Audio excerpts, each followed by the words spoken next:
I just felt the stakes are too high when it comes to public safety to continue to be reactive. When we have had numerous different cases of houses blowing up, meth fires, cars catching on fire. It was that concern for public safety that prompted the Eaton County Sheriff's Office to take a proactive approach to the dangerous and growing problem of meth. Eaton County led the push to form a task force to take meth off the streets. The group includes 8 deputies from Eaton County, along with officers from the Charlotte and Eaton Rapids Police Departments, plus a parole officer from the Michigan Department of Corrections. This team gathers around the table once a month to share tips detailing names and addresses of people involved in manufacturing this highly addictive drug. With that intelligence, plus information from a database called NPLEX, which lists people who are purchasing pills containing pseudoephedrine, the main ingredient in meth, they set out to shut it down. We've made a decision a long time ago that if these people are going to continue to be at stores daily trying to buy pills, being blocked trying to buy pills, we're going to continue to knock on their doors and find out what they're doing. The task force has been in place for 5 years, and statistics show it's paying off. Numbers from the last couple of years show components for nearly 50 labs have been uncovered, and enough evidence was gathered to prosecute those involved. 15 dump sites made up of used components were discovered, and meth teams responded to 14 suspicious situations to investigate whether meth was being made. The first place we went to that day in the north part of our county, we got a lab, 2 labs in one house. It was a duplex, one in the back and one in the front. 2 different suspects, both were charged, one was put in prison. Eaton County Sheriff's officials say many people arrested for manufacturing meth lead criminal lives. Meth guys, they're not just doing meth. That's not their only illegal activity. They're also breaking into cars, breaking into houses, breaking into barns. They're stealing from our local stores, shoplifting. It seems like a lot of larceny type crimes go along with the meth and drug use. And those who deal with meth know the reason for that. The person that is addicted to this drug then spends the rest of the time trying to chase that original high, which they will never get. They'll never get. Hopefully you'll see that we catch some of these people and catch some meth, take some of these cookers off the streets.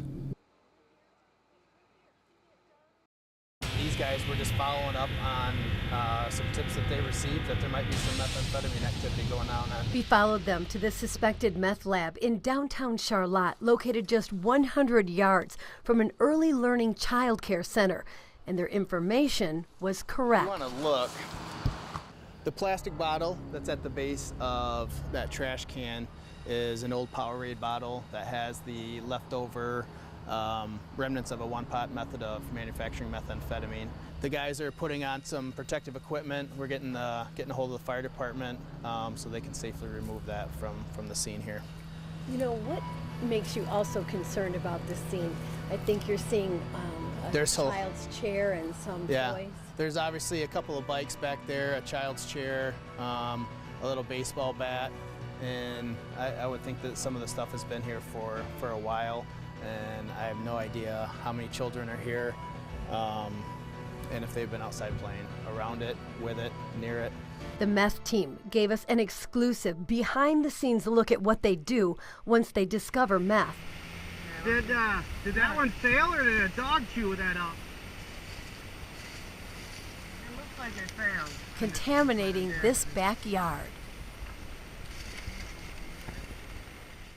Moments later, they brought the evidence to the front of the apartments to be photographed and inventoried to build their case against the person manufacturing meth at this apartment. And they have a pretty good idea who it is. He was here, was allowed to stay here for a couple of weeks. He got kicked out. This is where, he was doing some of his dirty work. So now we're kind of here to clean it up. If we get in there and we find some indication that there's been something going on inside, then we'll back out, we'll clear everybody out. We'll get air tanks, go back in, and... Okay. We should probably give them that option so they can leave now if they want to leave. When you go into these houses, it's very dangerous because if something like that is cooking, you don't know what you're going to get. Correct. Several adults chose to leave the building, but while we were standing outside, a child peered between the blinds from a window across the hall from the apartment where the meth raid was happening, confirming the meth team's concern that children lived in the building and would be exposed to this toxic drug. The child's mother and grandmother arrived at the scene later and demanded to see the boy. Eaton County Sergeant Josh Ivey quickly responded. He's fine in there. Let us get everything cleaned up, and then you guys can go get him. This okay? Yeah. So he's fine. He's in there with the. Me out of work and I go. So I'm actually gonna. My name's Gretchen. I'm gonna grab some information from you. Okay.